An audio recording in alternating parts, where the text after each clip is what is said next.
आपल्याला बर्नॉलीज इक्वेशनचा एक एक्सपेरिमेंट करायचा आहे. बर्नॉलीज इक्वेशन काय म्हणते, इफ स्पीड इन्क्रीज झाली, समजा का स्पीड इन्क्रीज झाली त्या रिजन मधला, तर त्या रिजन मधला प्रेशर काय होते, डिक्रीज होते. त्यासाठी आपल्याकडे दोन फुगे आहे. हा एक फुगा आहे, हा दुसरा फुगा आहे.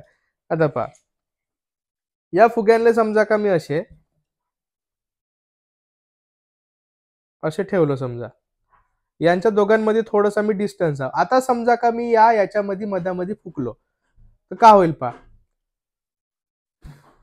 आता हे लैला मजनू एकामेकाकडे अट्रॅक्ट होत आहेत. ठीक आहे ना.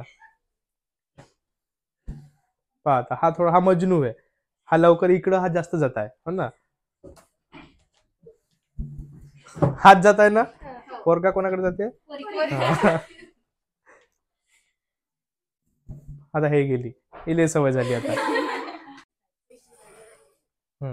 खिच बरं वापस तुझ्याकडं. खिचून पाय बरं.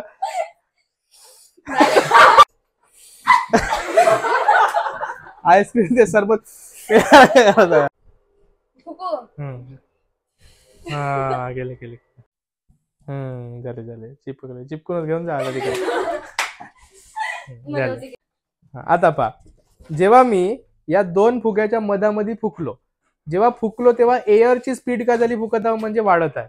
एअरची स्पीड इन्क्रीज होत आहे, इथली स्पीड इन्क्रीज होत आहे, तर इथला प्रेशर बी इन्क्रीज व्हायला पाहिजे. जर प्रेशर याच्यातला प्रेशर इन्क्रीज झाला, तर या बलूनवर तो प्रेशर देऊन हे बलून असे एकामेकापासून दूर जायला पाहिजे होते.